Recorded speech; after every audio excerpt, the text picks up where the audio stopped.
All right, welcome back everyone to block party number 24. This is the 24th 24-hour block party. So this is a beautiful historic moment, and I'm so excited to have here the beautiful segment, Vegans of Color, proudly led by my sister Jackie, my brother Melvin, to whom I happily and with honor turn it over. And I'm standing by at your service, anything I can support. Other than that, go for it. Love you, Jackie. Love you, Melvin. Welcome. Love you too. Thank you and welcome everyone again to 24 weeks of the conversation, bringing about change, bringing about unity, bringing about space for all of us to come together, bring solutions together, bring our diversity together, celebrate our uniqueness, and co-create the world that we know that we deserve. I really would like to invite Kyla, our new member of Basecamp Chrysalis Vegan World 2026 family. She has created an amazing presentation that really speaks to what Melvin and I have been hoping for and planning for, which is not just being vegans of color in this segment, but being an inclusive segment, an opportunity of education, an opportunity to learn from one another, to grow as a community. And without further ado, unless Melvin has something to contribute, I'd like to welcome Kyla and launch right into the presentation. You're muted, Melvin. Well, you know, we had a conversation with Kyla, and I was really impressed with not just what she, the depths of her writing, but her genuineness, how genuine she is. And there's something that I'm working on, Kyla, that I want to get your input and support in developing it, okay? So without any further ado, let's go. Oh, I'm going to have to be getting up back and forth because I got something going on in the house, but I'll be here. I'll just come back to the conversation, okay?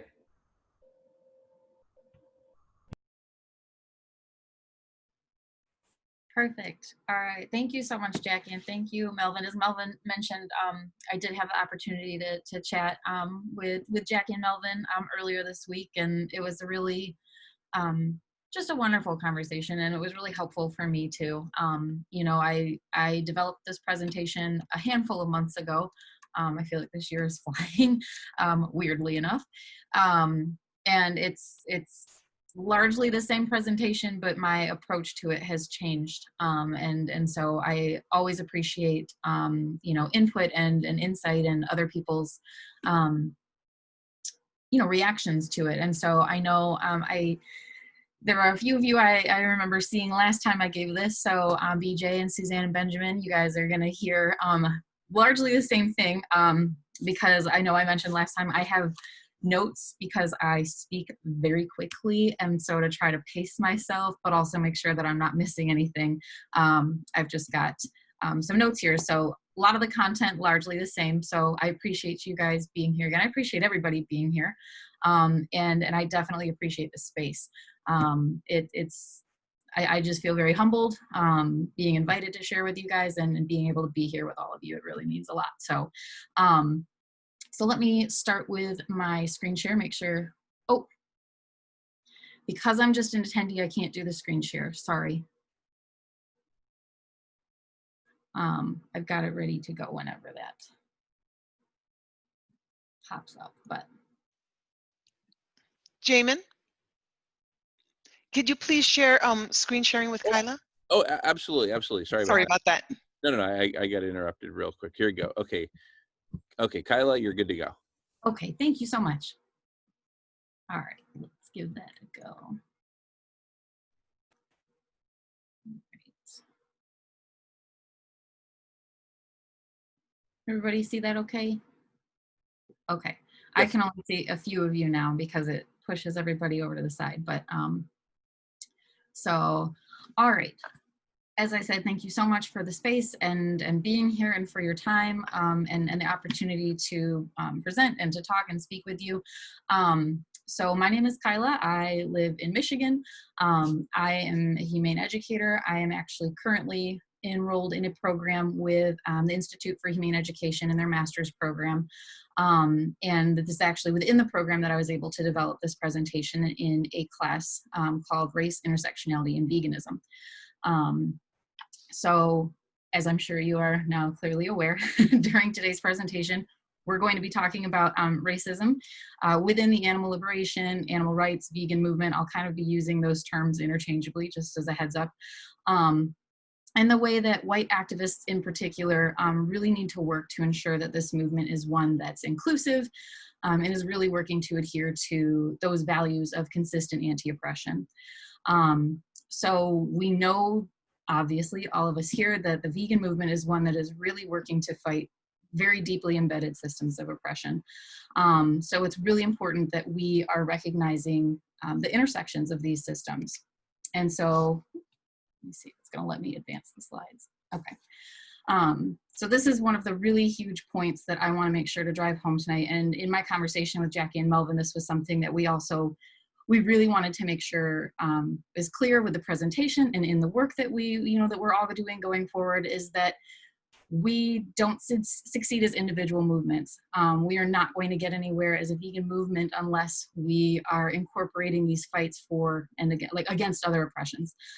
So these fights for other liberation and other justice movements. And so this is the point that I really want to make clear and really want to drive home tonight. So looking at these intersections and looking at the relationship between these systems is critical if we really want to work to true liberation. It's only then that we are really going to be able to do that collectively. And so when we as a movement are allowing racism to persist, or when we engage in actions that reinforce racist systems, we're really not only serving to harm fellow humans, but also the movement as a whole and the non-human animals that we are professing to fight for. So as I said, I initially developed this presentation a few months ago. It was actually back in April. So it was before George Floyd was murdered. It was before, the uprisings and all of the things that we are seeing right now started unfolding. So it definitely feels timely, though, especially as I've seen a lot of the response from fellow vegans to what's going on, and have noticed just a lot of things that really are not okay and don't sit right with me. And when I initially developed this presentation, the audience that I had in mind, I should say, was my local activist community. And I didn't really know when I was going to be able to give this presentation in person again. And so thankfully I've had the opportunity to do so online, but my local activist community is primarily white. And when I say primarily, I mean 99%. And so I really wanted to speak to the people that I am working most closely with, about actions that I see, in my own community. Obviously, I recognize that here we are a very different group, and so I just want to acknowledge that a lot of the information that I'm going to be going over is directed at that target audience. But I'm hoping that no matter how you self-identify, that you find the information to be beneficial and to be engaging and informative. A lot of what I'm going to be sharing is based on theories from Black decolonial vegans. And of course, I want to just take a note to mention that this is far from exhaustive. There's no way to really talk about all of the complexities, all of the layers, all of the different facets of this issue, in a 45-minute presentation, even in the discussion afterwards. So Jackie and Melvin and I have talked about kind of continuing this on as we go forward, but for tonight, I just wanted to mention that this is just to serve as an introduction to start kind of having these conversations so that we can begin addressing these issues. Obviously, this topic has largely been taboo, or just kind of ignored because it's uncomfortable and it's not something that a lot of people enjoy talking about. And so we're going to be confronting a lot of things that might feel uncomfortable for some people. And I know that we are all here because we want to be better advocates and allies or accomplices, and better activists for non-human animals and for human animals. And so I really want to make sure that we're all keeping an open mind, and that we're being just really honest with ourselves, and that if we are thinking about our own past behaviors, our own reactions to what we're hearing tonight, even if it's uncomfortable. I hope that we're willing to sit in that discomfort, and be willing to acknowledge our own complicity, and make a commitment to change and do better going forward. So we're here to better understand the way that oppressive systems and oppressive frameworks are reinforced through our actions, through our inactions, so that we can start addressing them. And so I really hope that you guys are just willing to make that safe space. I know you are all a little bit more familiar with each other, and I'm pretty new here, so I don't all know all of you that well. So I hope that well, thank you for trusting me. Obviously you're here, you're willing to listen, so I really appreciate that. And so I hope that this can be a safe space where afterwards we can have, a really great conversation about these issues, about this concept too. So like I said, while this was designed with an audience of white vegans, white activists in mind, this is largely because we as white people are responsible for addressing these issues. The onus is on us, the burden is on us. And so I really think it's critical that we start having these conversations within our own communities with the people that we care about, and that we really start listening to other perspectives and, people who exist outside of our own, worldview, our own racial lens. And so before we move on, obviously I need to address my own whiteness, and recognize that I am centering myself as a white woman in a conversation about race. And speaking from a place of privilege, I feel like this is my responsibility to use that privilege to start having these conversations, and then to kind of step aside, let those conversations develop, and hopefully people can go off and start listening to, the voices of color and people who have actually had to live experiences like those that we were going to talk about. So I really just wanted to make sure that other people are feeling comfortable to have these conversations as well, and start talking about the things that have up until now been pretty difficult to talk about. So I'm going to share just a series of questions and give you guys just a couple seconds to look through them. They're rhetorical. If you have a notebook and want to write them down, feel free.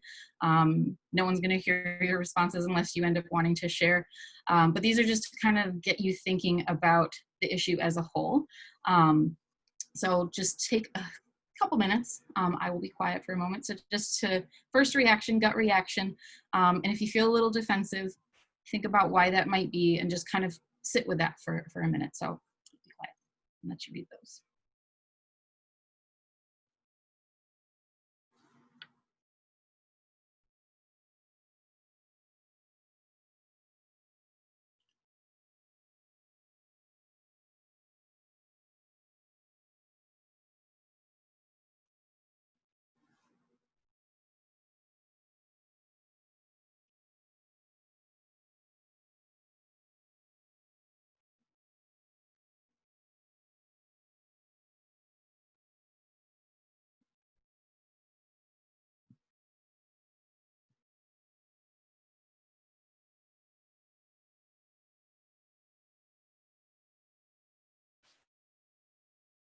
Is everybody okay if I move on?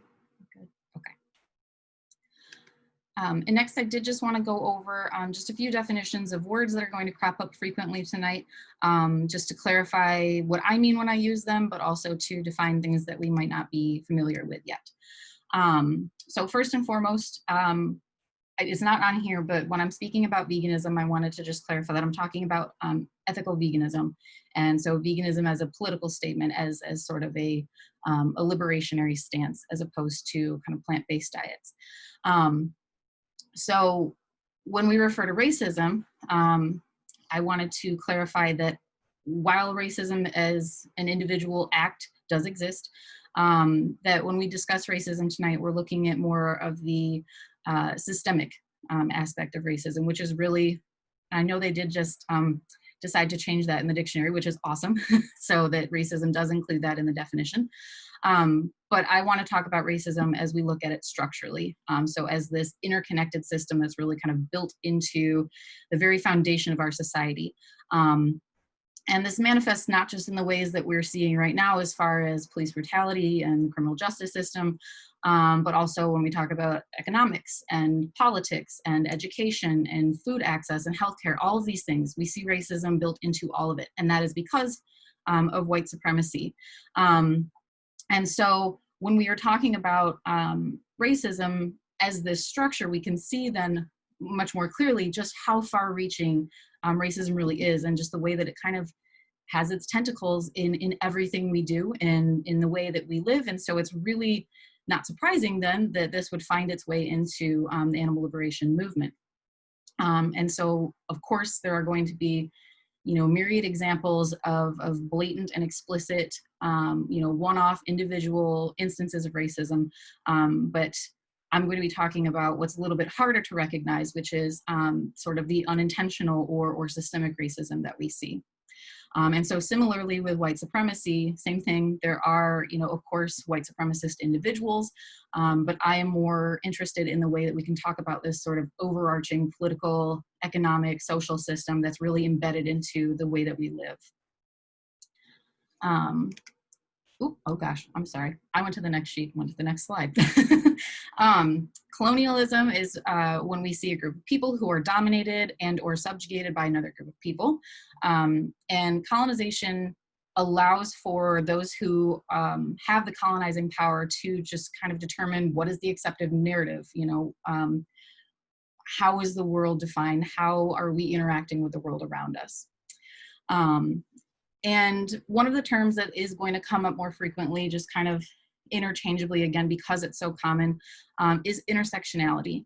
And I wanted to just kind of clarify here the difference between intersectionality and what you will hear me saying probably more frequently now is multidimensionality.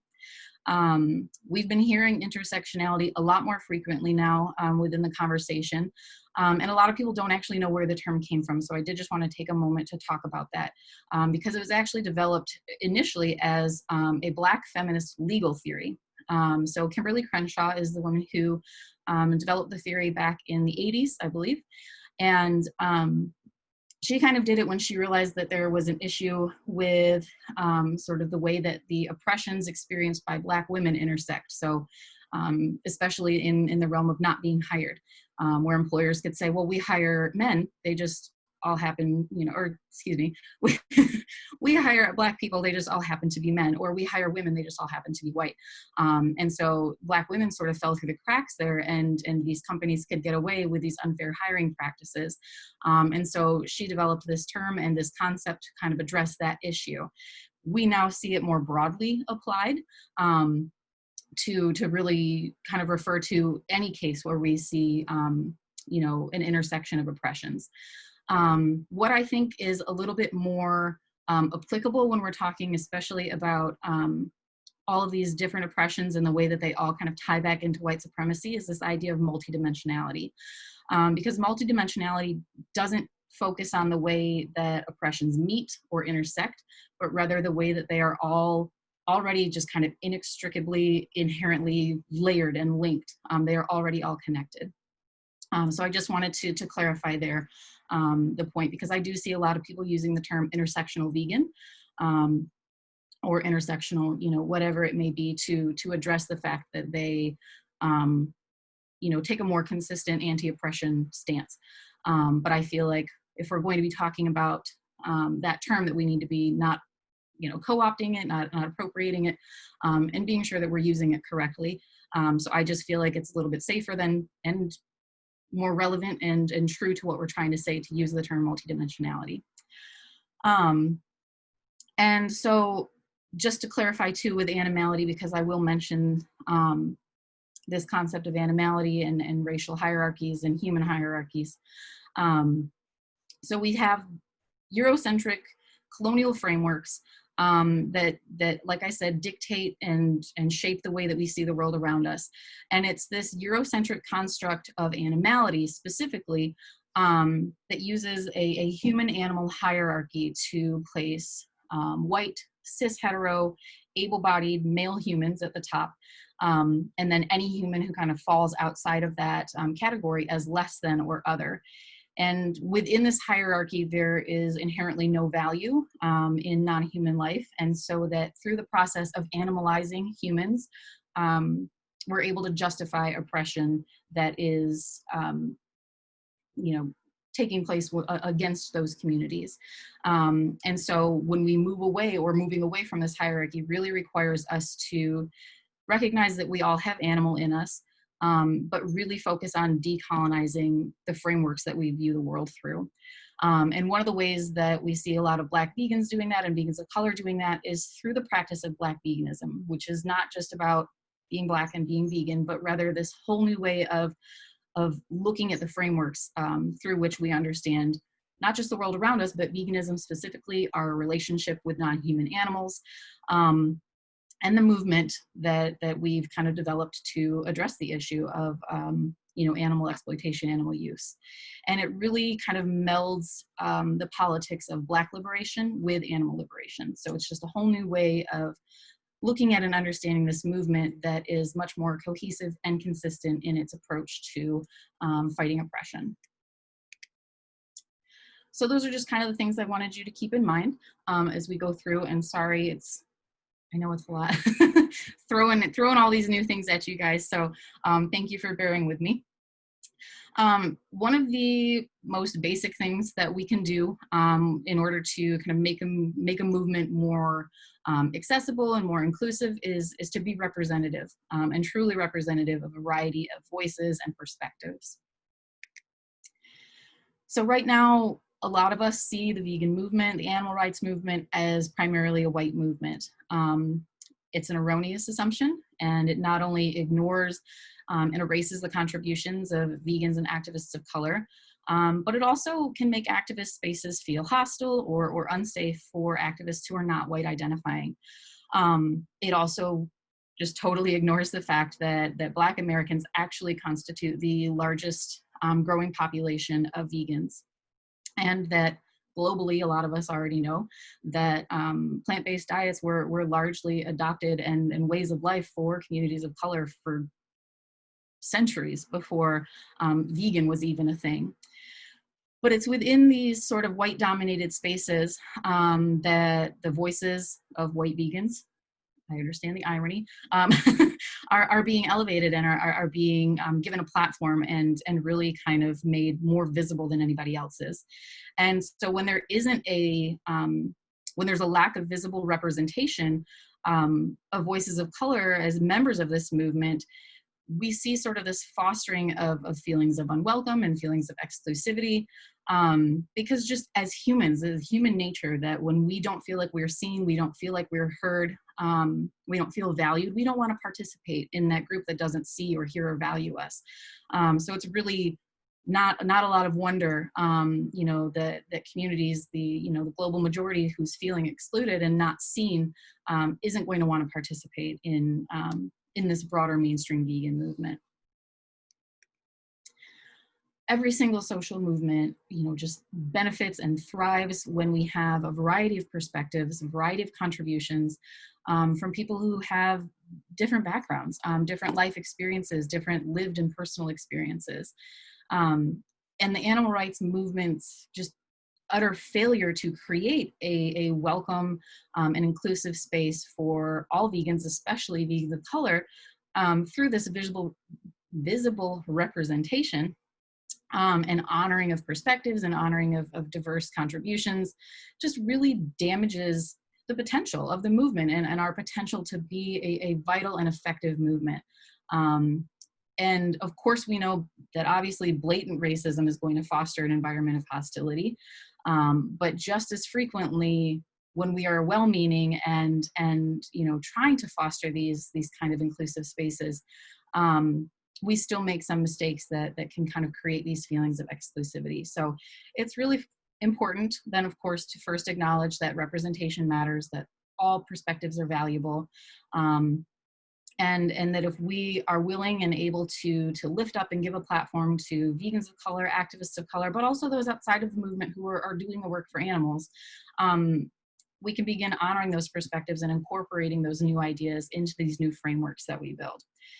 We can't expect vegans of color just to simply desire to be a part of the movement because we're trying or because we've committed to stop perpetuating these harmful systems. We really need to acknowledge how we are doing that, because the vegan movement very often replicates these white supremacist structures that we see, because that's how our whole world is structured. So it makes sense then that we are building a movement that kind of replicates and upholds those structures. And so we really need to work on not just incorporating these new ideas, but really committing to understanding how our action, how our inaction can perpetuate these harms in new ways.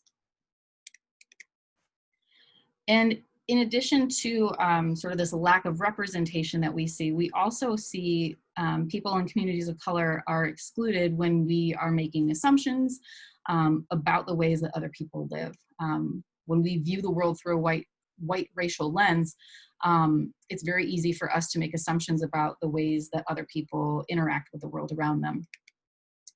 And so when we're speaking about people of color, of course, as white activists, as white vegans, we've really never had to think about our race. We've really never had to constantly consider the fact that we are white.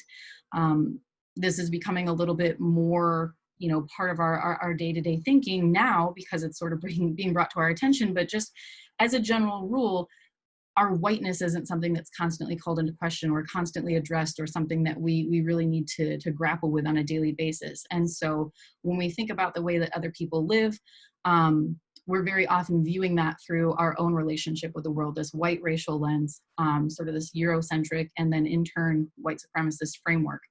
And so when we have a society that operates from a foundation of these white supremacist systems and normalizes the white experience, it really manifests in our outreach, but also just in our general interactions with other people and with the world around us. And so when we are failing to acknowledge the lived experiences of others through racial lens, we fail to give consideration. I'm about to have a visitor. Sorry. Wants to be a part of everything. No. Okay. I love you so much. You're so cute. No. Oh my God, he's gonna do it again. Okay. You guys, I'm so sorry. So distracting. I don't even know where I was. So anyway, when we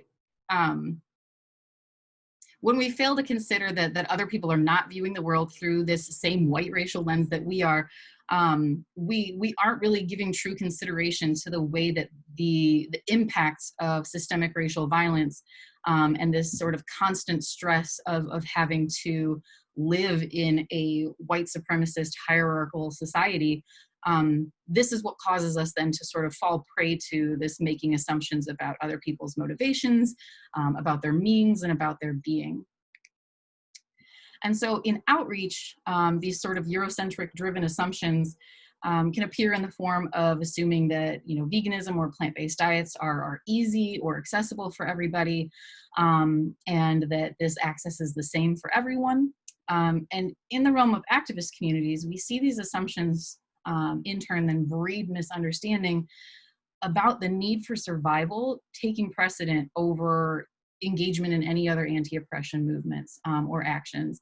And so, ignoring that people are grappling with all of these other very serious, very real threats to their very existence on a daily basis and are not able to commit, necessarily the same kind of energy that they would like to these other anti-oppression movements. But this is something that, we as white folk often take for granted because we don't have to live that way. We don't have to think that way. Now, I do want to address single issue advocacy because, of course, a lot of people will make the argument that social justice movements should only focus, their efforts, their attentions on one issue to really give that issue all they got.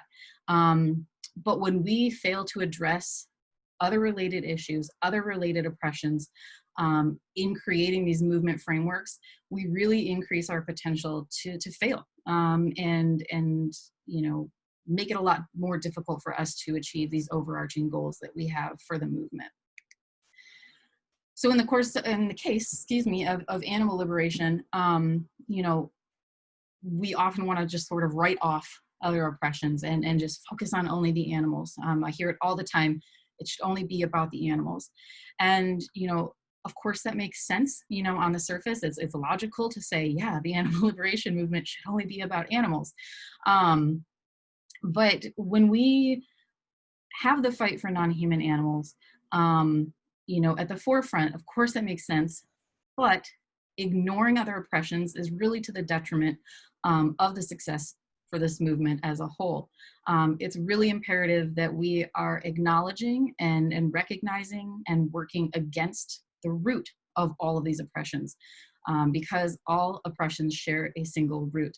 And I could very clearly argue that that root is white supremacy. And if we are not willing to engage with that fact, it's to the detriment of our movement, and then in turn the non-human animals, you know, that we are working on behalf of to other humans, to the planet. So we really need to, while we can keep, you know, animals sort of at the forefront and want to make sure that we are, of course, are not centering humans in a movement for animals, we still need to be consistent in our approach to anti-oppression by acknowledging the relationship between all of these different oppressions. So I will say it again and again and again. All systems of oppression share a root cause. That is one of the most important things to bear in mind, because recognizing and addressing that root cause is necessary if we want to create movement frameworks that are going to allow for working together collectively to dismantle those systems, and then in turn achieve true liberation for all. Now, because human supremacy has its roots in white supremacy, it becomes critical that we as animal rights activists are taking race and taking systemic racism into consideration when we work to understand, but also work to dismantle the systems that are oppressing non-human animals. So Af and Silko, I think they have their book over here. If you guys are not familiar with the sisters, the co-sisters are absolutely fantastic. This was their first book. It's a collection of essays that they worked on. And in that book is really where they address in depth this concept of animality and the way that animality is connected to how we conceptualize race. Excuse me. So they posit that these white supremacist frameworks through which white men created a racial and a species hierarchy that I had mentioned earlier. They kind of put this ideal way of being human at the top, non-human at the bottom, and anybody who kind of fits outside of that white, cis, hetero, able-bodied male sort of ideal human, closer and closer and closer to non-human animals. And so when we conceptualize race and animality like this, it sort of frames the way that the systems of oppression are developed, the way that they are enacted, and the way that they appear in society. And so if we are unable then to recognize that constructed relationship between race and between animality, we have a much more difficult time recognizing the relationship between oppressions. So it's really critical then that race and other oppression issues kind of receive that same space and receive attention within our fight for animal liberation, and why it's so important that we're creating movement spaces that are inclusive, but also respectful, and you know, working together to sort of build these new frameworks. While we understand then, hopefully, that oppressions all share a root cause, it's really important that we also recognize that drawing comparisons between oppressions is not only fallacious, but it is harmful and very often ineffective. So what I mean to say is when we are doing outreach or when we are sharing information from the perspective of vegans, that comparing non-human animal exploitation and human exploitation, it misses the point. And it misses the point dangerously because it fails to understand that the connection between those oppressions is not in the oppressions themselves, but in the cause of the oppression. So, you know, especially as white vegans, I think this is something that really, not only would it not be our place to make a comparison like that, but it's a comparison that is very often harmful and offensive and isn't accomplishing what we are intending to do, which is to really help people see the way that there is a relationship between the way different groups, okay, be they people or human people or non-human people, are oppressed. And we really need to focus on that root as opposed to comparing the oppressions themselves, compare the fact that they are all connected in their cause. So as I mentioned, AF and Silco, in discussing animality, also identify Black veganism as this sort of new framework that encourages activists to think about and to articulate the way that the animal experience, the way that they see the animal experience through their own lived situations. So in other words, Black veganism sort of brings this new way of being vegan to the table, and recognizing the way that our lived experiences influence our understanding of the world around us. And Black veganism also provides activists sort of this new way to approach then and understand the systems that surround specifically non-human animal exploitation, and how that connects with the other oppressions that we see on a global scale, really. And so bringing together the politics of fighting for Black liberation and animal liberation into building these new understandings. And when we see the relationship between them and can identify this sort of root cause of the oppression, we're much better equipped to work towards dismantling these systems. And as Silas says, to building a new framework that we can move into. And so it's Black veganism that really helps give animal rights activists the tools that we need to do this, dismantling and rebuilding new frameworks. And one of the benefits of recognizing and honoring the perspectives of Black veganism is this ability to examine the systems of oppression through a non-Eurocentric or decolonial lens, which is often very difficult for us as white people to do in any context. Any anti-oppression movement that is actively breeding exclusivity is aligning itself with the very systems that it seeks to dismantle. So being able to step outside white supremacy, being able to step outside these colonial frameworks of understanding will really allow us to avoid falling into that trap of replicating those oppressions in a new way. And when our only understanding of these systems of oppression is guided by the frameworks that are responsible for creating them, of course it's inevitable that we're going to misstep in this fight to eradicate oppression. And one of the ways that this manifests itself currently is through, we see campaigns that target indigenous traditions, indigenous ways of life. And so we see sort of this replication then of oppressive frameworks being brought into even just our specific actions within the movement.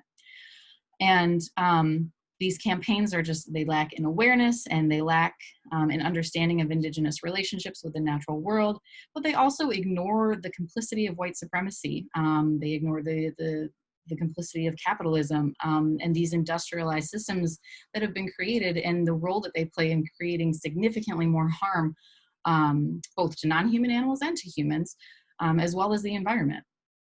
And when we don't have an ability to examine the systems of oppression from a non-colonial, non-Eurocentric framework, we as activists, especially white activists, really run the risk of failing to achieve liberation for anyone.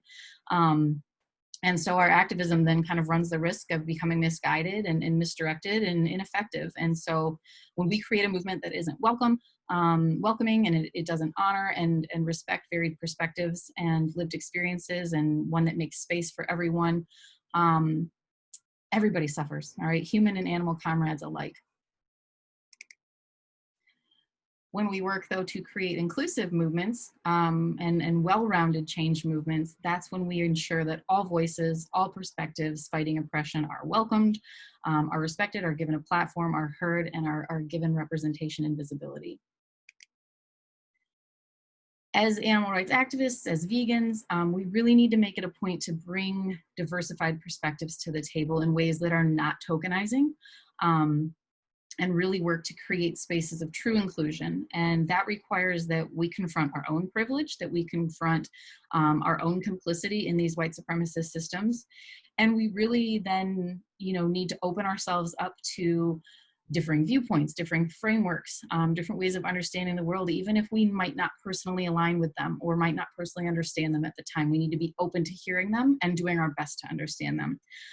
It's critical in order for us to build a well-rounded movement that's effective and that is solutionary when it comes to change. And we absolutely must be consistent in our message of anti-oppression. It is hypocritical, really, to rally against one form of oppression while denying or erasing or attempting to delegitimize others, because as we've said, all oppression shares a root cause. We are not going to achieve true liberation for animals if we are not also collectively working to achieve true liberation for humans, as well as the planet. And so we absolutely, like I said, must be consistent in this message. And when we are working together to create these sort of community-driven spaces that really reflect that message, then we're able to foster sort of solidarity among all communities, as well as all movements, to sort of build these brand new, unstoppable powerhouse movements of change. And it's only through working together that that is going to be a reality, that we are going to be successful in achieving that. So, though it's important to recognize the validity and the feelings of activists and other movements who do not seek out cross-movement cooperation, that does not mean that we cannot participate. We need to respect the fact that the vegan movement has not been an inclusive space, and that if people do not want to get involved and not work with or within the vegan movement, that's okay. That doesn't mean that we can't work on building those bridges ourselves by getting involved, by supporting. So the onus of creating this diverse and inclusive and respectful movement really is on white vegans and on white activists, as is sort of this overarching white supremacist framework that we operate under. You know, it's being upheld very often by our privilege and through this replication of these oppressive systems. And so obviously there are a number of ways to overcome this, but all of them require work and a sincere dedication, humility, and a willingness to be uncomfortable, and to really kind of commit to the work, and commit to helping others do the work as well. The simplest thing that we can do is to start having conversations, you know, and start talking about the things like hopefully that we are about to start talking in a few minutes. Talk to our friends, talk to our family, people on the streets, fellow activists, and just this community at large that we have, and really work to help other people recognize and understand just how problematic racist behavior is, but also starting to understand and recognize the relationship between all of these oppressions. Being able to name, being able to recognize and talk about this sort of behavior in the context of the movement is what's going to help us work to eradicate it. So we also really need to be willing, though, to turn that light inwards as well, and acknowledge the ways that our own actions, our own behaviors, and even our inactions can be and have been and will likely continue to be problematic. In order to become better equipped at identifying the behavior in others, we really need to be able to identify it in ourselves first. And like I said, that's uncomfortable. It's not fun, and it's hard, but it's necessary. It's necessary, and if we really want to truly be able to say that we are aligning our morals with our actions, and build a successful and inclusive movement, that work is necessary. So through conversations, we can help other people also start to recognize the way that these systems are connected, and the way that, you know, we really need to start doing individual work, as well as having those conversations with other people. White vegans as well, we hold privilege, especially within these activist spaces, and we really need to focus on harnessing that for good, and using that to give platform to other voices, to other perspectives, and to new ideas, and especially when it comes to activists and vegans of color, or people who are doing this work even outside of the movement. And making sure too that people are well aware of the absolutely numberless contributions that have been made to this movement, and the critical efforts that are taking place in communities of color, by vegans of color, by activists of color, on a daily basis, not just here in the US, but globally. There we go. Within our own activism, we really need to just avoid drawing these sort of fallacious, these harmful comparisons between oppressions, focusing instead on the humanity in everybody who is oppressed, human and non, and really commit to dismantling the systems that exist at the root of all oppressions. And we also need to be careful that we are not making assumptions about anybody else's means or being or experiences based on our own white racial lens. We really need to be conscious of the way that influences our assumptions about other people. And so while our efforts may be sort of concentrated within this vegan movement, within the animal rights movement, I think it's also really important that we're working to demonstrate solidarity with other anti-oppression, other social justice movements, whether that be through direct involvement or other means of support. And I think too that, just as a side note, that sort of in tandem with this, not drawing those comparisons between human and non-human oppression, that white vegans, white activists, there's enough going on in our own community that we need to focus on, and we need to move away from these targeted campaigns and any of these actions or any of these assumptions that we make about any other humans, any other non-humans, based on the way that we see the world and the way that we interact with the world.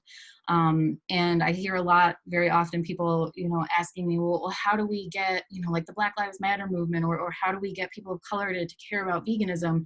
And I think that, one, this isn't something that necessarily should be the role of white vegans. I think, and if it is, it needs to be something that we take a cue and we work with and collaborate with activists of color and vegans of color. This isn't, something, it's not our place, I don't feel, as white vegans to try to draw those comparisons and to try to bring people who are fighting within other movements sort of into this movement.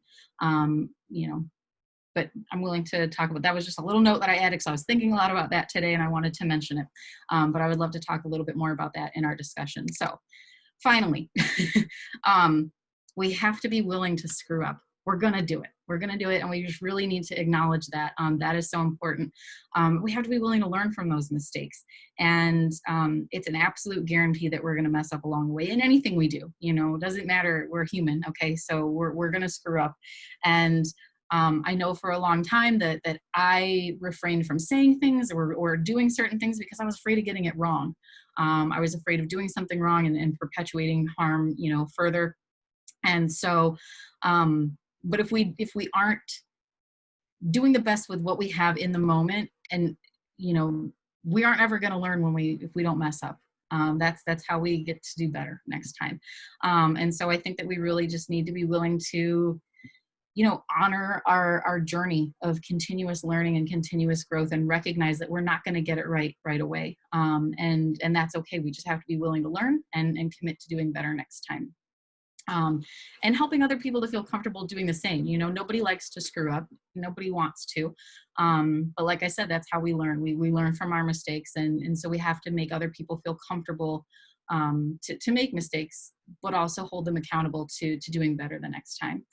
So if we want a movement that's going to work for everybody, it needs to be a movement that respects and honors everybody's perspectives, everybody's lived experiences, and actively works to dismantle the systems that are at the root of all of these problems.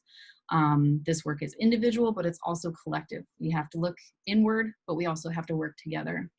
And so just to further emphasize, we are not going to get anywhere in our fight for animal liberation and our fight for Vegan World 2026 if we are not willing to work to dismantle these other oppressions at the same time. I have a resource list that it's two different things. I had shared the slides out previously. I'm happy to do that again, so that if you would like to read through anything that you didn't get a chance to look at, or if you want to take a look at these resources, you can do that too. But I would love to chat. I would love to anything that came to mind, any ideas that you have, any questions. And of course, I'm not the only person that can answer any questions. I don't feel like this should be about me. I want to be able to talk about these ideas and this information. And so I just want to say thank you so much again for the opportunity to speak with you guys and to be here tonight. I so appreciate every one of you. And I'm going to go ahead and be quiet, and I would just love to see where this goes. So thank you so much. Wow, thank you so much, Kyla. That wow, that was just amazing. We've had some comments. People, there's certain terms that they'd like you to go back and kind of elaborate a little bit more on, but I want to leave it open first to see if anyone has initial responses, any questions, anything they'd like to contribute, or even how they're reacting, how they're feeling once they've listened to the whole presentation.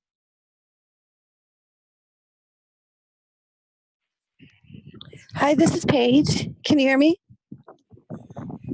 Yes. Hello? Oh, good. Okay. Hi. Hi, everyone. I wanted to address white male privilege. Well, I guess also female white privilege as well. Can you talk more about that? Let me just say one thing. Thank you so much. This is really empowering.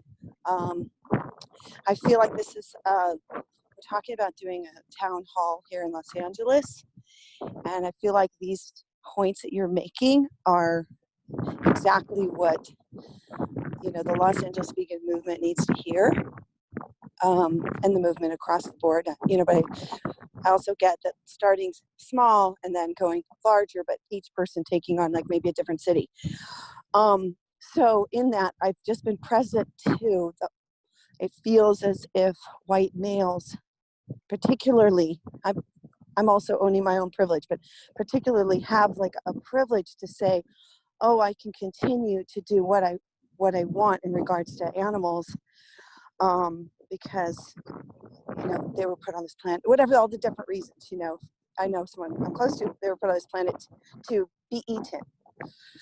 So I just wanted to kind of dismantle some of that.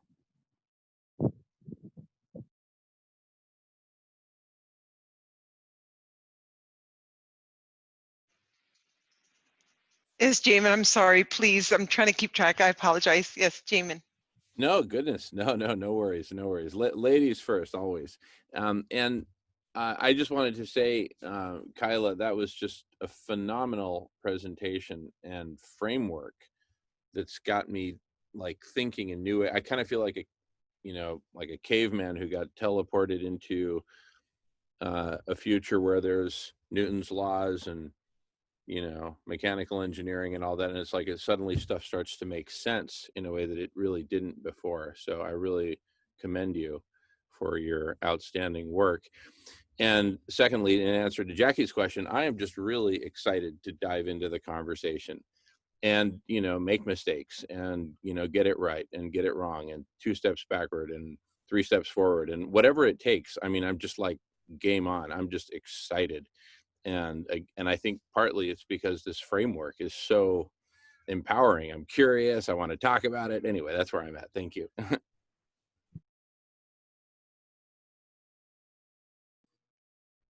don't know if anybody else feels like tackling the privilege question. I'm happy to chat about it, but I also recognize that that's me too.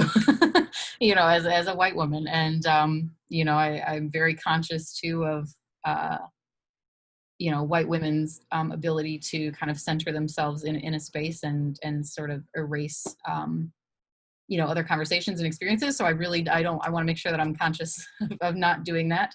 In speaking to white male privilege, at least I know I feel like this is very prevalent. Especially when we see sort of this human savior thing. It's very often a white male human savior within the vegan movement. When we're looking at who are sort of the faces of the mainstream vegan movement today, it's white males. And even within the rescue world and the sanctuary world, which is dominated by women, we very often are seeing white men at the forefront. And so I think that that's something problematic that can be addressed when we are making a point to be more inclusive and being more aware of how we're representing different voices and different experiences. As far as sort of dismantling this understanding of animals being put here for us, that's a much deeper deeper kind of thing, and that's something really difficult, because I think that involves helping people recognize, excuse me, the animal in us and the humanity in non-human people.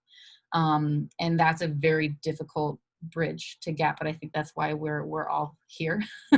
But that's one that I definitely still struggle with too. But as far as speaking more broadly to white privilege, I would love if anybody else has any input on that and how that can be leveraged for good and ways that that's problematic and manifests. I'm open to hearing about that.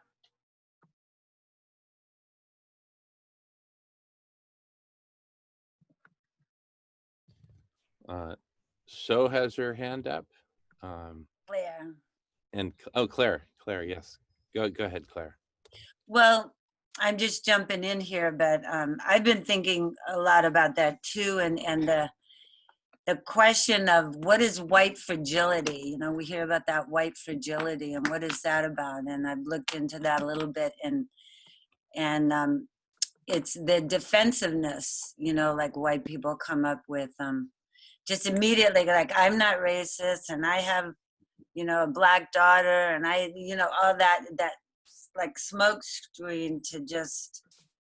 So I just jumped in at the end, but I really liked the end of your presentation about really not having to have the center of the stage and listen and look at the resistance we feel as white people to accepting the fact that we do have so much privilege, and it's almost the same with something like the animals, like the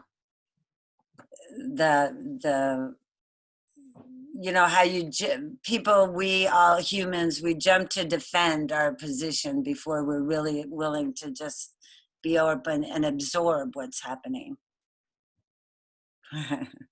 So that's what I have to say about that. Does that resonate? Yeah. Shall I say what I have to say? I've just put something in the chat. It's something I found. All right, so I'm struggling with male privilege in relation to me being a female, and I felt a lot of I learned a lot from a session we had in one of these groups with Jackie, and I felt really uncomfortable about it. So I ended up having to go on a long journey of sort of looking at it because I felt so uncomfortable. And it was about my white privilege and how painful I found that conversation. And anyway, so I found it very easy to take what happened about the issue of racism and transfer it onto a lot of struggles I'd had with feminism in relation. Yeah, I'm a feminist in relation to my relationships with men. And anyway, I'm currently involved with quite a big struggle on that front. And I was looking for material, and I found this material that I just put the link into the chat. And basically, it's a guy, I think he's black.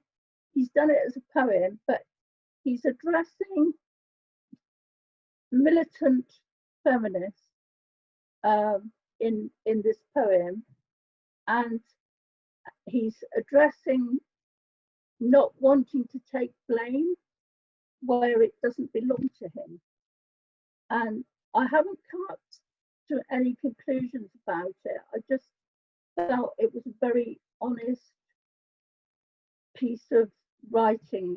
It's done as a video, it's done vocally, so you could look at that and see what you think and see if you find it useful. I'm still thinking about it a lot.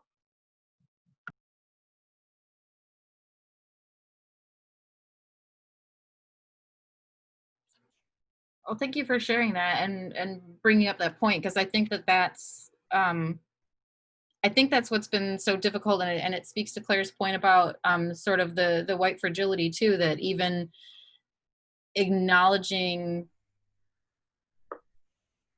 that we can be harmful and perpetuate harm without meaning to, and without wanting to, and without, you know, feeling as though, you know, we're a member of that group. And you know, I've been having a lot of really hard conversations with my mom, and you know, just kind of talking to her about the way that we can be racist without having to be explicitly and blatantly racist. And I think that the same thing applies to men when we're speaking about, you know, feminism, that it's very easy to be misogynistic without, you know, being sexist, or, you know, explicitly or blatantly.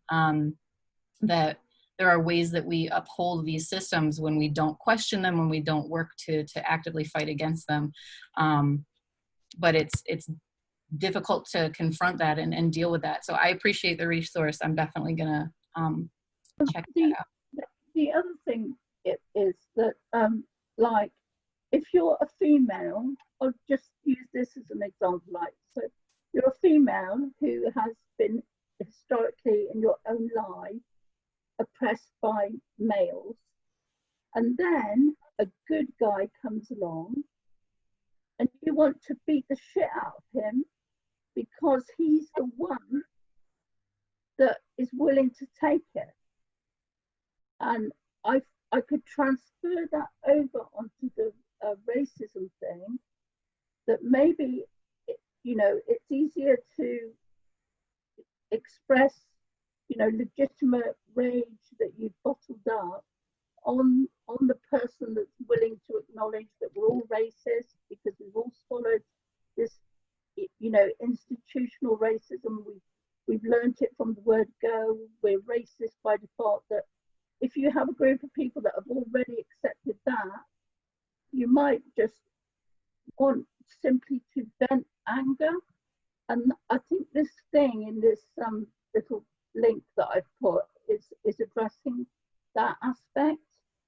And that in itself could be quite harmful, that, oh great, you know, you can let it out now, you know, let out the rage, legitimate rage, justified rage, but that it could have a lot of harm, it could be causing harm. And the other thing is, you know, in terms of oppressions, I discussed this with Jackie. I'm a care leaver, and as a care leaver, we are a very tiny minority in society, and you know, the abandoned child, no parents, and all that. There are lots of crossover oppressions, and then there can be oppressions like, you know, you're dealing with all these issues, but then somebody's child has just dropped dead, and you don't know that somebody's child has just dropped dead, and you're dealing with these, you know, they're racist by default, or they're sexist by default, but then they have this other current oppression in their life that, you know, so we're all, it's difficult, it's complicated. I will not argue that. Difficult and complicated are probably some of the two best words to describe, you know. And I think especially, you know, navigating it as a white person, I feel like, you know, just a constant state of learning and trying to do better. So difficult, and yeah, I hear you. In terms of males, it was always obvious to me they took up more space and more time and spoke more and moved me out of the way. That's growing up, but it's not happening as much now when I'm in the animal rights groups and different groups. But when I became aware of, and I don't remember when it was, but I started realizing that I do that, or my group of church friends would do that. If there was a person of color, I would notice I wanted to hear from the person of color and everybody else was talking. And so I've started being more aware of that. And I don't know how much of it I do. I like to talk a lot anyway. And so some of that is who I am, but it's been helpful for me to to see that as a not just privilege. That's more. It's not privilege. It's more of a rudeness. It's a non-awareness. You know, I mean, I try to be aware that everybody needs to talk, but when I started seeing that happening in other groups, and I'm like, oh, yeah, it's racist. I mean, it's the supremacy part. It's not just a matter of rudeness. There's something else going on there. And also in relation, sorry, Melvin, and also in relation to, you know, we're hyper aware in UK of class, and you have people with a certain accent that come from a certain strata of society, and their voices are endlessly privileged, and people endlessly defer to them. Then you've got the complications of people who might have adopted that voice or somehow acquired that voice of the privileged class, but actually are economically underprivileged and might be from a very economically and emotionally underprivileged background.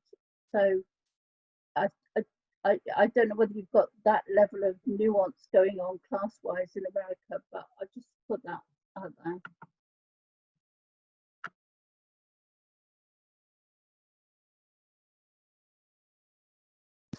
Hi, it's Paige. Can you hear me?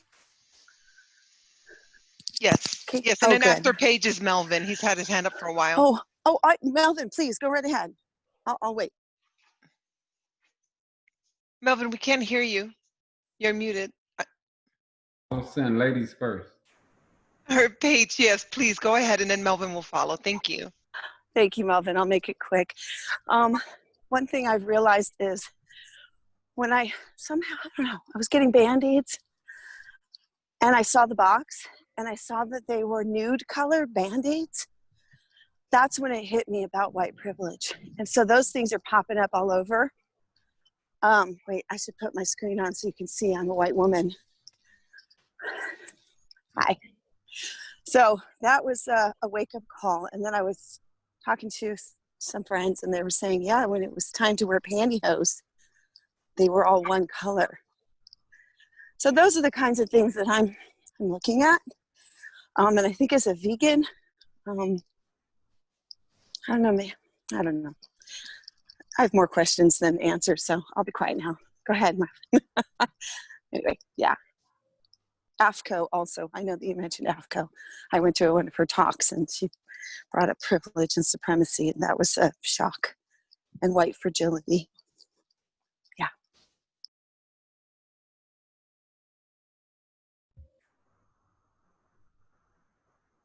Thank you, Paige. Kayla, I want to thank you once again for your and you know come through. Hey, Melvin, brother, we're having serious audio issues. It's like it's broken up. So if you could change. Can you hear me now? Much better now. Much better now. Thanks. Okay. Once again, Kayla, I want to thank you for the story that you told. And one thing that came to the whole story is authenticity.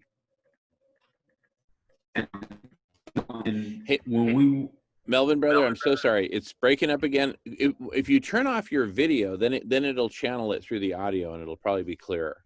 So just temporarily. Yeah.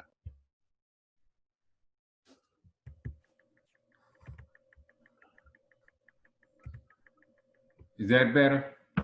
Yeah, that should be better. Let's give it a try. Okay. Thanks, Melvin. Okay. You heard the part about the authenticity? Authenticity? Everybody hear that? No, we didn't hear it. Okay, one of the things that the narrative, the themes was all throughout Caleb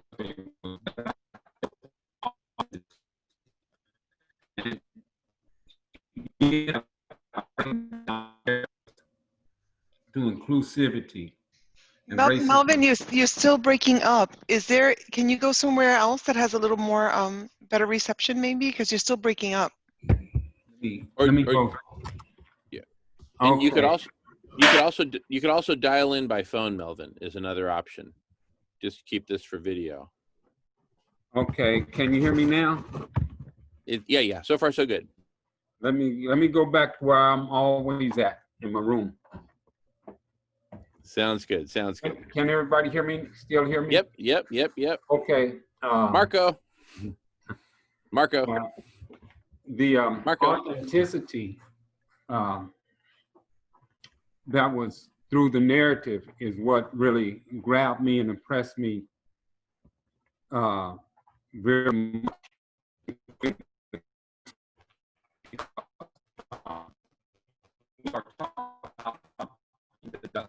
The story started by breaking down barriers, and we can't do that unless we're authentic.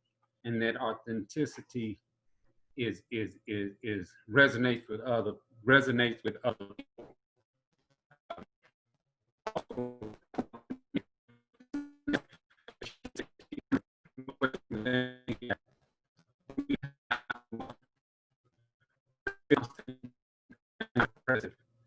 Anti-oppressive narrative, and showing the connection between the different social injustices that we're confronted with.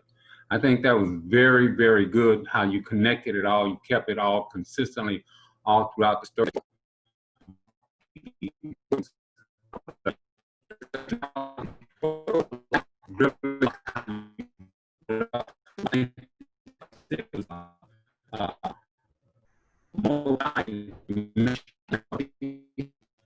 It really captures it very well. Melvin, is it just me or is he still breaking up? Yeah. You broke up for like 5 to 10 seconds there, but it's Really? like it'll be super clear and then it'll get totally scratchy and then super clear. Okay. What can I do? What else can I do? I got an idea, Melvin. I got an idea. When you go scratchy, I'm going to do this. I'm just going to do this. Okay. Okay. And then just hang in there. Just say testing, test. And when I go thumbs up, that means you're clear again. We'll do that. Okay. So I really like the multi-dimensionality, and I think that's part of the narrative that we all should be telling, because it's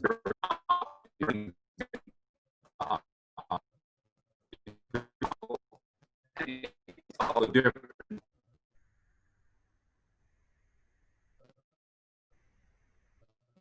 systems of oppression is not working.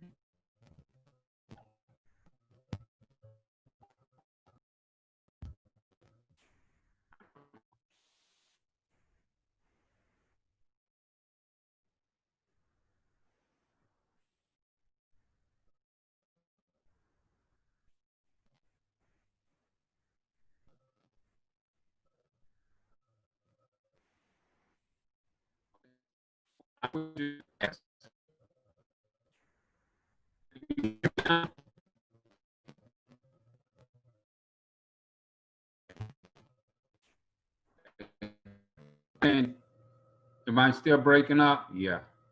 Yeah, is it possible for you to leave the camera on like on your laptop and maybe just use a phone to dial in so we can get the voice through the phone?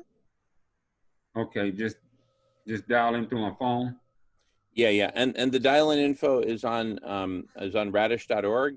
Click on the block party banner at the top and then scroll down and you'll get the phone number. Or I can find it and I can put it in the chat. Okay. Yeah, let well, me find it. Just to kind of fast forward, go to the what we're talking about, the white privilege. I think it's really hard, from my experience as a black man. It's hard for a lot of white people to grasp that they have white privilege, because there are different layers of white privilege. And many white people feel oppressed, even though they are white, and they really feel that things are not working out for them. So when you hear this story of white privilege, they say, what do you mean? My life is difficult, I'm suffering, It's hard for me to pay my rent. It's hard for me to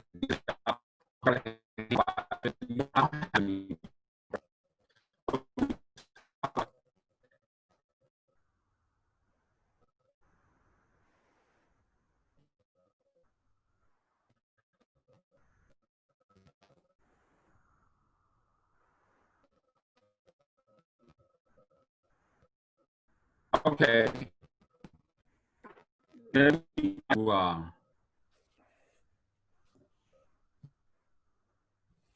Melvin, brother, you got what I put in the chat, right? Okay.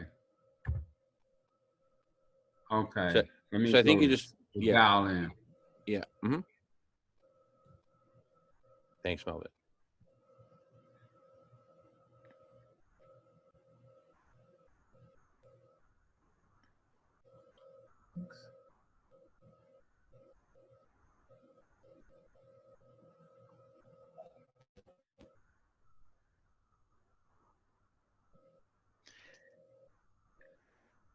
Well, while I'm getting that, let somebody else speak.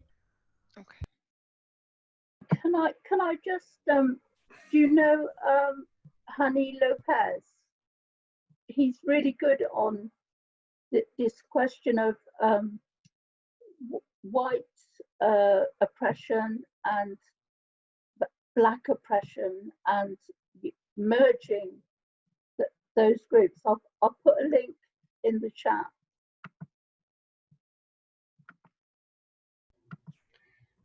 Can everybody hear me? Can you hear me? Yeah, Is the video, yes, audio Stephen. working? Yes. Let me just add something really quickly before Melvin gets back on, because I love it when I could tell he's going to tell us some amazing stuff. But let me just add that one of the amazing, wonderful things about this animal rights movement is that it is, yes, we have all these issues that we need to deal with, as everybody's been talking about, and I value that and I appreciate that. But let me say that by definition, this movement is not formed around identity politics or any particular group, right? So we have this amazing movement where it doesn't matter what your race, your sexual gender identity, any of that kind of stuff is. We're all here for animal liberation, right? And then so we're uniquely positioned to reach out to these other groups because we are so inclusive. Well, we need to make sure that we are, right? And I mean, I was in Chicago and was involved in the immigrant rights movement, and I loved doing that. But as a white male, there were times when whites would question why I cared. Like, why are you involved in that? It's not your group. And there are other times when some of my Latino friends totally understood, we were together, but I would meet a stranger and they'd look at me and say, well, what are you doing here? Or like, why are you in this church? Or why are you in this place? Because we have such histories of oppression all around us, right? And domination and privilege, that it affects all of us in so many ways that we start to exclude other people left and right. But in this movement, I have great enthusiasm and hope for this because one of the reasons why my wife, Lisa Barca, and I are so excited to be part of this is because it's not just one group, it's all of us. Anyway, so I just wanted to add that, and hopefully Melvin's calling in by now.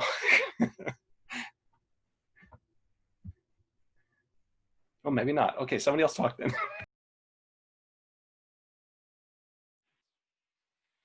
Thank you, Stephen, for sharing that. I was really interested in, Kyla, really like your response from your research and preparation for this presentation. How do we address those kind of concerns from our friends, our colleagues, our white activists that feel like, well, am I not doing the right thing? Am I not trying to represent, our vision, our message for eradicating oppression? But then we get pushback when we enter these communities. So how do you address that? How do you kind of invite that conversation?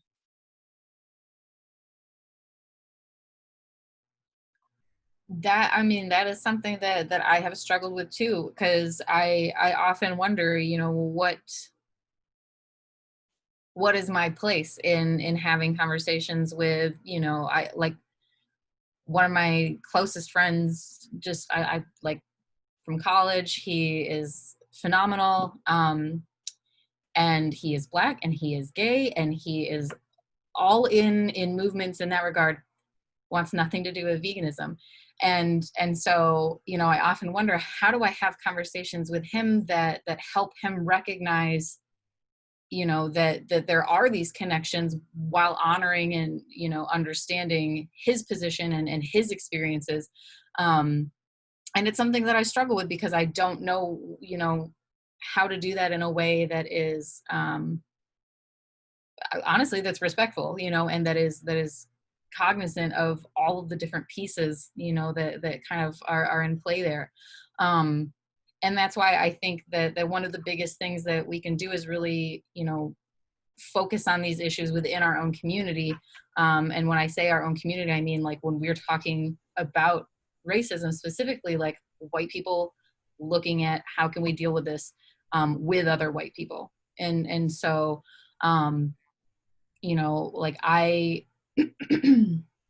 think that one of the, for me, just one of the biggest things is being aware of, one, what voices I'm promoting, what, you know, whose perspectives am I sharing, what companies am I supporting, what initiatives or organizations am I supporting, you know, or uplifting or sharing out about.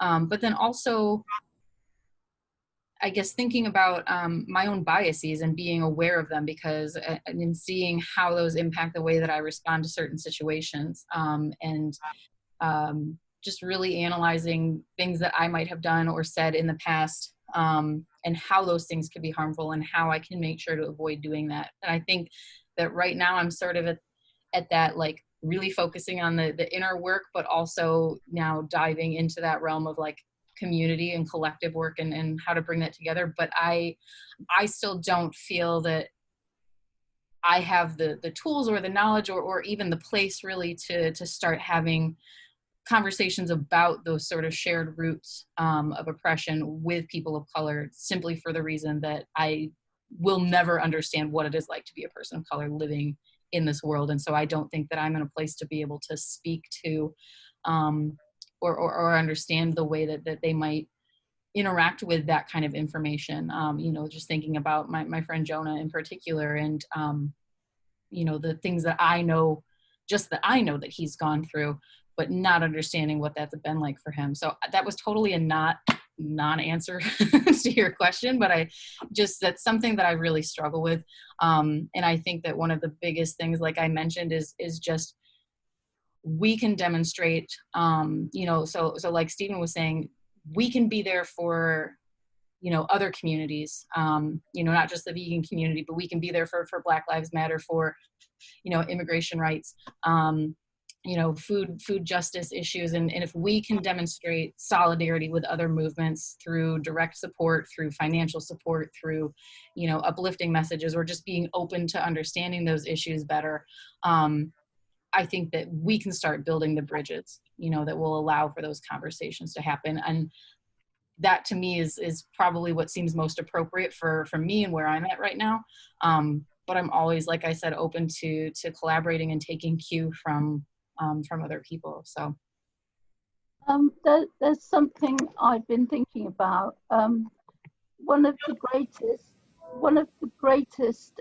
writers on oppression of females was Henrik Ibsen, through The Doll's House. Now, Henrik Ibsen was a man, yet he managed to have greater insight into oppression of women than probably most women.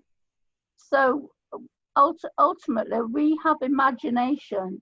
I have an imagination. That means that I can imagine my way into what it's like always having a black face and always being treated in a particular way, because I cannot hide my black face. My black face is going out there. I have an imagination. So I'm not actually limited by any of these things ultimately, because if Henrik Ibsen wasn't limited as a man in seeing in great intricate detail women's oppression, then I too have that possibility to be like that, and we all have. Hello, I'm Becky. I think is it okay for me to talk now? Yeah. Thank you so much for your presentation, Kyla, and for all the comments that come in. I don't know where I stand on what you were saying, so I will think about that. But I was going to say, and I don't know how this strategy will work, but it's one I have done. When I went to a PFLAG meeting, uh, I wanted their desserts to be vegan. so I, brought vegan desserts, and but I wanted, because they were getting funds from someplace, I wanted them to be all vegan. And so I took those magazines from Mercy for Animals, whose founder is gay, and shared those with one of the guys, and he came back. He was, I don't know if he's vegan now, but he was moved by it.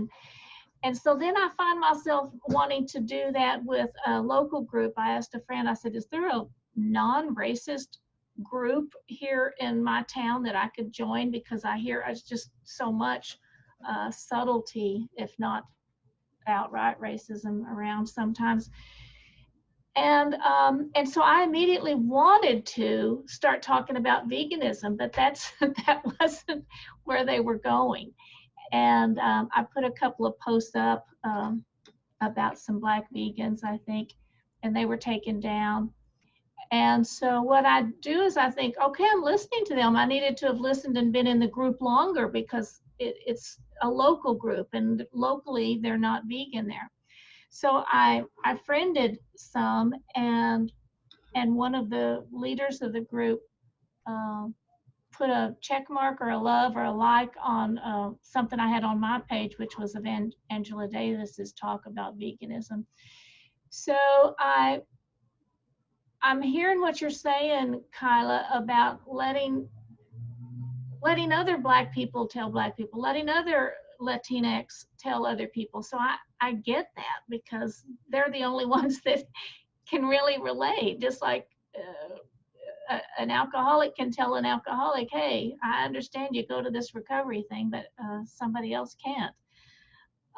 Somebody asked me about, well, what are you going to do? How are you going to make people vegan in Mongolia? And I said, well, I guess some Mongolians are going to have to do that, because I don't know how to do that in Mongolia.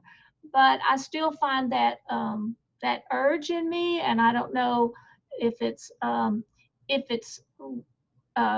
racial privilege, or if it is more my own character defect of wanting to share what I think I know. Because as a vegan, we want this, we want the message to move in every circle that we can, and we're told, not just stay in our own little group, but speak. So I'm learning, and that's what I wanted to share. Thank you so much for saying that. Because it brings up a point that I just want to clarify too. I don't want to say not to have conversations. I love that you did. I love that you're bringing vegan treats. And so I'm in the Vegans for Black Lives Matter Facebook group, and Hunter, who actually is one of the people who founded the group, she works with vegan outreach. And so she was just, I think last week or maybe a couple weeks ago, had brought, almost 300 like vegan meals and fresh produce and stuff at a Black Lives Matter rally out in California, and had shared that. And I think that's a really great way to kind of, like I said, like build those bridges and start having those conversations. And I don't think that we shouldn't not talk to people about veganism. If we're white people, only talk to white people about veganism. I think that the way that we present it is what matters, because I've seen so often people telling people of color or Black people specifically, like, well, you should care about animal oppression because you understand what it's like to be oppressed, and making that, or what I mean, and so drawing the connections for them in a way that says, like, well, I don't understand how you can't care about animals when XYZ. And so I think that is an inappropriate approach, but there's no reason that we can't talk about tasty vegan treats and and all of these other things that matter. But I just wanted to clarify, and so thank you for bringing that up, because I apologize that I wasn't very clear about that. So I appreciate your saying that, and also one of the things I can do, and I do this on my I have a church vegan page, and I post the majority. I can post as many Black and Latinx and everybody besides white, because I'm just so tired of it, and I know that their voices need to be heard. So that's one thing I can do. And I'm so proud and so happy. Thank you, BJ. I thank you so much. And I also wanted to contribute that as a woman of color, a vegan, what I would appreciate, and again, I'm not speaking for everyone, Melvin, please give your perspective, but when we are supporting one another, what I appreciate from any white vegan that comes to any other social justice that's not connected directly with veganism, I don't need to be judged. I don't need to hear that we should care. I don't need for someone outside that's never lived this experience to show connections for me. What I need to know is that you're showing up because wrong is wrong. That's all I need to hear. You're standing by my side because you're calling out wrong is wrong. And our message as vegans is not about we should be doing this or we should be doing that. Right. To me, our message as vegans is normalized violence is wrong in whatever manifestation is, and wherever normalized violence shows up, wherever oppression shows up, vegans show up. That's all we need to do, is we need to show up to show radical compassion, radical inclusion, love, and wrong is wrong. And we will stand in the face of truth and call it out wherever it shows up in whatever manifestation. To me, that's how I appreciate it. I don't even need an explanation. Just come stand by me. And when people ask, why do you care? I care because I love humanity. I care because I love Earth. I care because I love the animals. I care because wrong is wrong. And that's all you need to know. Wrong is wrong. Like, to me, that's a stronger message than anything else anyone could say. Thank you, Jackie. That's beautiful. That is the authenticity that I was speaking to. I so appreciate this.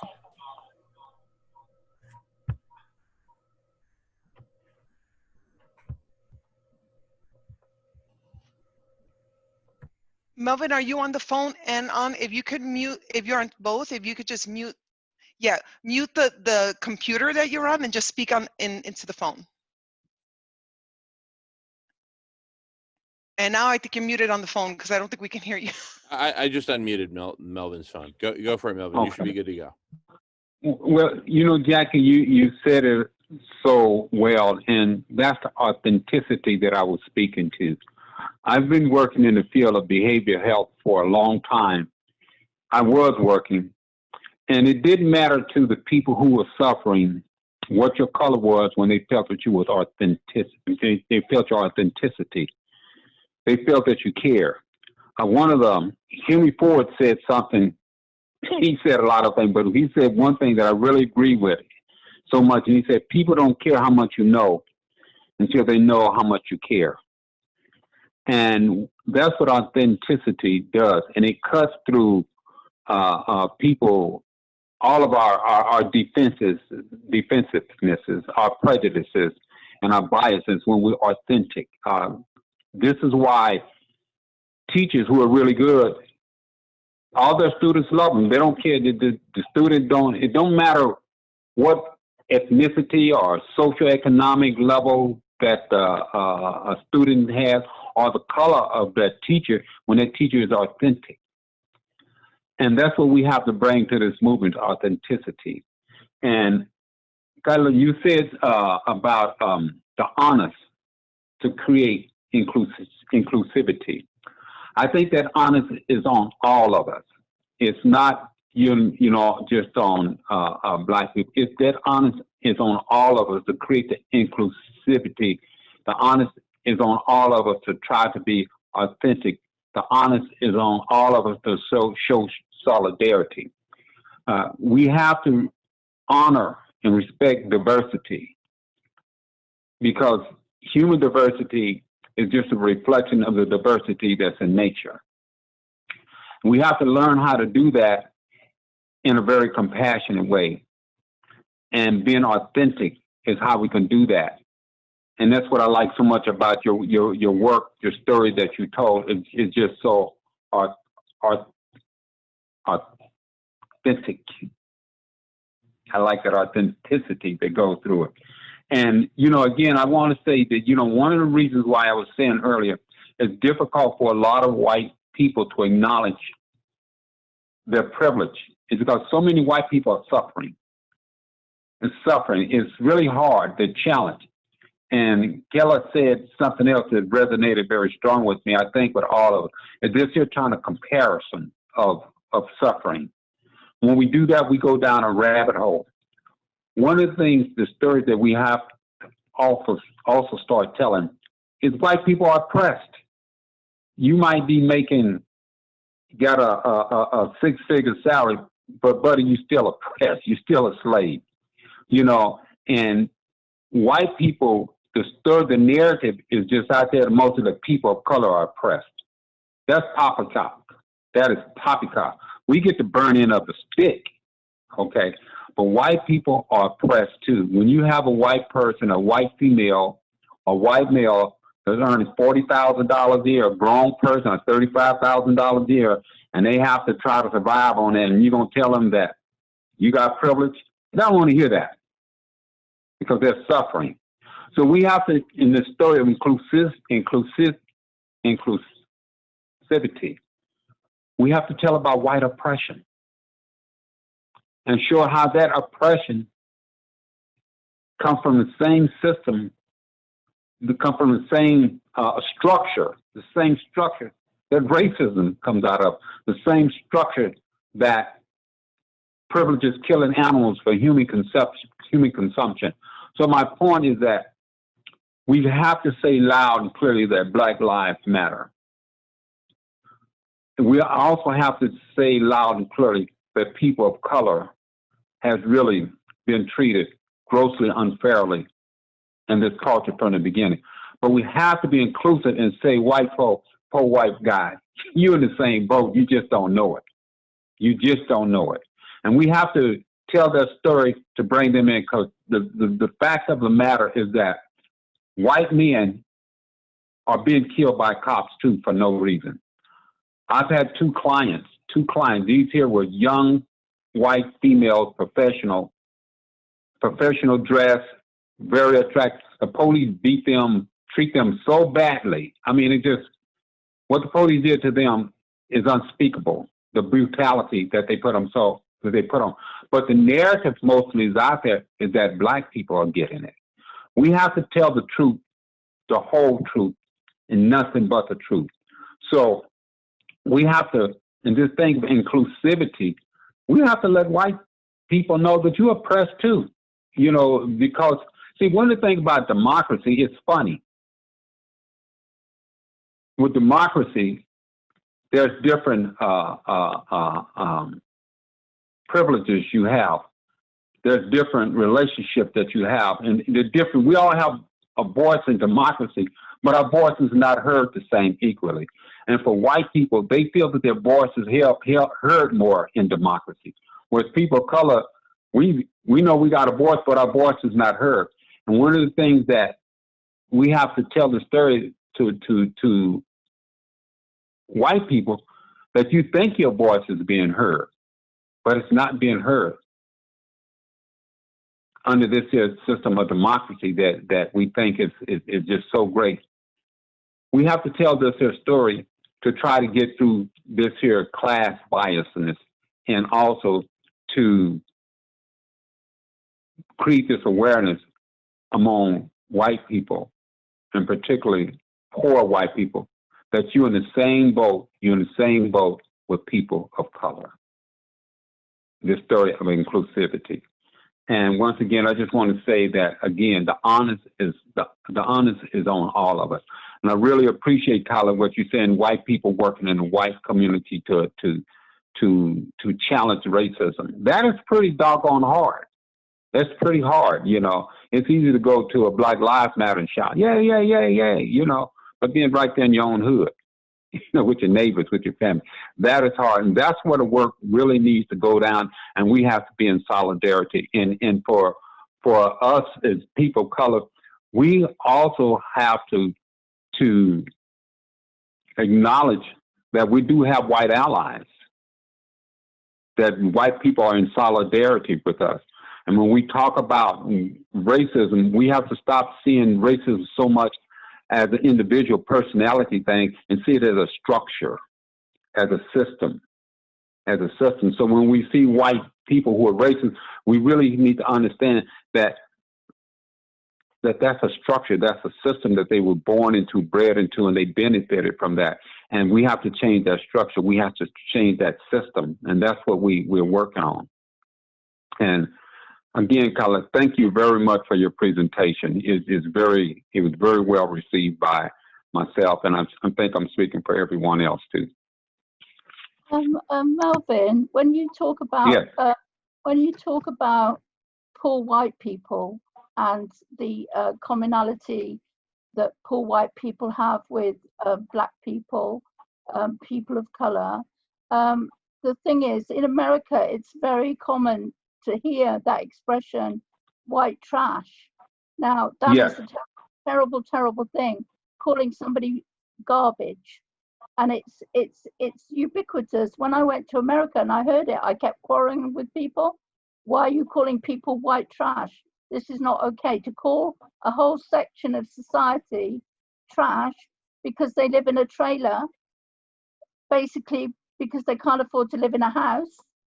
And I mean, that epitomizes that link that, you know, the two types of oppressed groups have.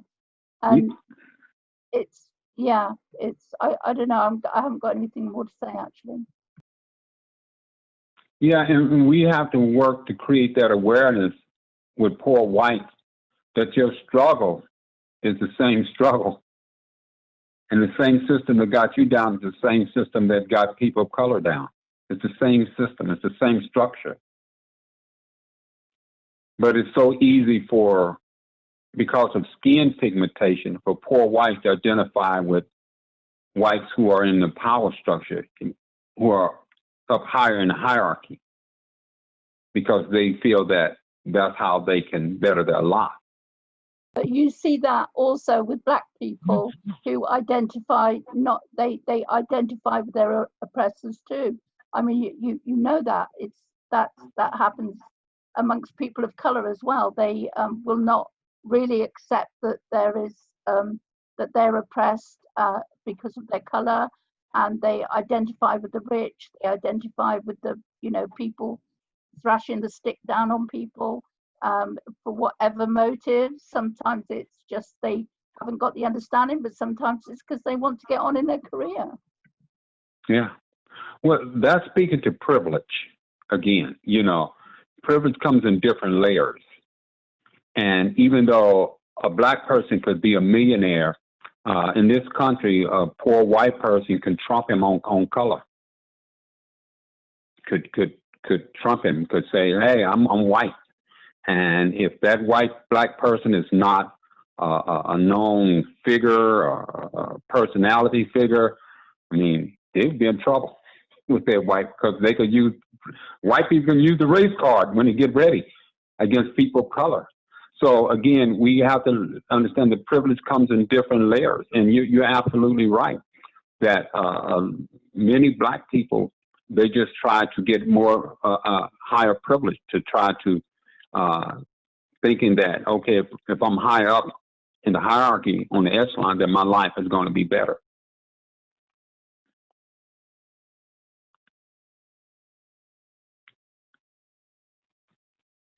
I just want to add to that is there's a very different, what we're discussing is our response to oppression, our response to suffering, and how people respond to that. And I'm thinking that we need to really delve into this and maybe create a study group around this to really spend some time, connect as a community, break this down in our time. And Kyla, I would love to invite you to help coordinate that with us, to move forward, to really deconstruct this, because what you said earlier, it is about going inside. It is about going inside and understanding that we are all victims of this. The people in power could not maintain this manifestation unless they involved we citizens against one another. there's not enough of them. So they need to have us be blinded to the system so they could put us against each other so they can maintain it. And if our white brothers and sisters do not wake up to that truth, then they are perpetuating the system and they're maintaining the system. And so that takes a lot of patience, love, and compassion from we people of color to express that to our white brothers and sisters out of love, to say, I know that you are unaware. We don't have the luxury of being unaware of our oppression. We don't have the luxury because we have one more on that list of oppression than you do. See, we just walk into a room and we've already decided we're not good enough, whereas there's nuances to you. And so we need to sit back and celebrate that diversity and understand how we are all being played as pawns in this game to keep the system in place. And I think once we do that, and once we show compassion, and once we show inclusivity, and we become one family, we speak one voice, we sing one song from our heart, and we show up as one. That's when I think that ripple is going to happen. And I think it starts with us. And I think the onus is on we vegans that have come together and have seen this, to support one another, help each other grow in this, loving and compassionately, so that we as one unit show up wherever wrong is wrong, and then we continue to spread it and shine that reflection to everyone. So I'm with Melvin. This is all about, this is not just about us, this is about all of us. And you don't even know that you're being played and you're being put against me. And I love you so much that I can't judge you for that, because I see that you don't know. Now, if you want to maintain it, if you want to deny it, if you want to stay in willful ignorance, then I release you and I love you and I move on. But those brothers and sisters that are like, I don't know how to help, but I know something's not right, let's meet, let's talk, let's get together, let's deconstruct this together, let's create together. And I think that's what we're trying to do. So I would love to invite like further conversation and discussion moving forward with this. If anyone is interested, to reach out, and maybe we could create a study group around this and to continue. Because when our meeting with Kyla, when she mentioned earlier about possibly a part 2, what I found so lovely was that statement that she said that veganism exists due to white supremacy, because white supremacy raises then human supremacy. And how do we talk about that? So we wanted to talk about that in the next conversation and presentation. But I really am inviting everyone who's ever interested to reach out. And let's see if we can kind of deconstruct this more and come together as a community of understanding and love. Let's do it. I love that. And I think that right there is that's privilege. The luxury that you speak to of not having to be aware of our oppression, that is where the privilege lies. That yes, we can still experience oppression, but the fact that we exist in a place where we don't have to acknowledge it, that we get to just pretend like it doesn't exist is but you're right, these structures have, like Melvin was saying, it's all these different realms, you know. And so I would love to work through all of that, definitely. Sorry, I know other people had their hands. Jamie, and then I don't know if you know who came next. I'm sorry. Yeah, well, here's the thing. I want to just acknowledge we're 1 minute before the top of the hour, but there's good news. Here's the good news, okay? So at the top of the hour in the main room, the topic will change to food healers, but we can create a breakout room, because this conversation, it feels to me like it's not over, right? And so I just want to create the opportunity for, you know, if Kyla, Jackie, Melvin, whoever wants to go to a breakout room to continue this conversation. I wish I could go there myself, but I'm committed to hosting here in the main room. If you do create a breakout room, please record, because this conversation is absolutely crucial, and I would just love to see it continue. That's my take on it. And Jackie, what do you think, sister? If anyone is interested in just finishing the conversation in a breakout room, I think that's great. I'll leave it up to the group. If anyone is interested, let's go for it.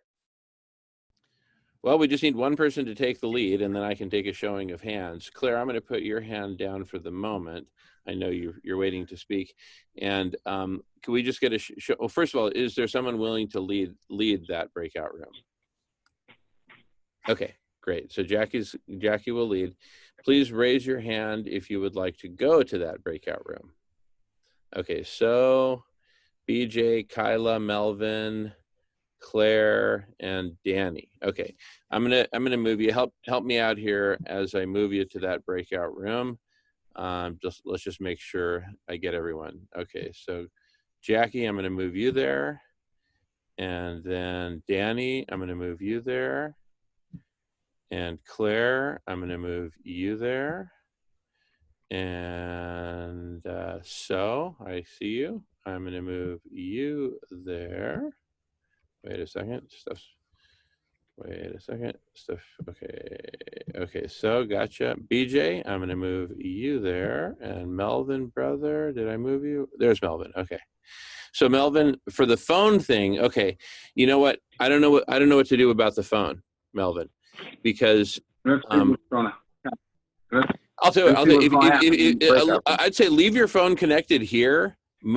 I'll move you to the breakout room. If it doesn't work for you there, just come back here. We'll be having a great conversation about food healers. Okay. So here you go. All right. Okay, and Kyla, here you go. All right, there you go. And anyone else? Yep, Kyla, you just have to click on the link. Okay, good. Did I miss anyone? Does anyone? Oh, Paige. Okay, good. I got your Paige. Okay, thank you. And there you go, Paige. Thank you. All right. Well, this is really exciting because we've got now 2 breakout rooms with like 6 people in one and 8 people in the other. James, brother, isn't this Christopher? Isn't this super cool? Mime, I don't know how to say your name, Mime. I'm just gonna say Mime. Isn't this super cool? Christopher's. All right. Christopher's, and pardon the plural, James. Oh my goodness. We're now 3 rooms in the network. 3 rooms in the network. All right. This is so exciting. It's like we've finally gone multi-conversation. This is a hyper conversation. This is now a hyper conversation. Ray, welcome back. See, now I can provide, Ray, you're the first you're the first person in the history of the conversation to walk in here and have a menu with 3 choices that you can choose from. There's now 3 active conversations within the network. And this is the main room, and then there's 2 breakout rooms. In breakout room number 1, it's a continuation of Michael Gaio's talk on a news story for humanity, the noosphere, and all this really cool philosophical stuff, technology, et cetera, et cetera. In breakout room number 2, we have a conversation about race, about veganism, animalism, white supremacy, racism, and so many nuances. And it really felt like in the last 2 hours, we were just getting started. So that's in breakout room number 2. In the main room, which is this one, food healers, of course, which is likely what you came for. But anyway, we got a menu now. We got options. So Ray, you are the first person to arrive into a room and have 3 options. So that's historic. You get a special t-shirt when the time comes.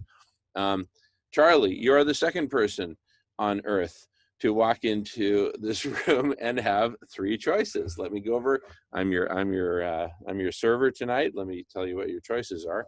In room number 1, it's breakout room number 1. It's a continuation of Michael Gaio's presentation and conversation on a new story for humanity, and all this cool philosophical stuff, and the noosphere, and the biosphere, and the atmosphere, and the diosphere. I mean, just like, whoa, all this cool stuff, and intelligence and consciousness, and, you know, did Mother Earth birth us as a species in order to be able to deal with incoming asteroids? And I mean, like, but really cool stuff. Anyway, that's in breakout room number 1.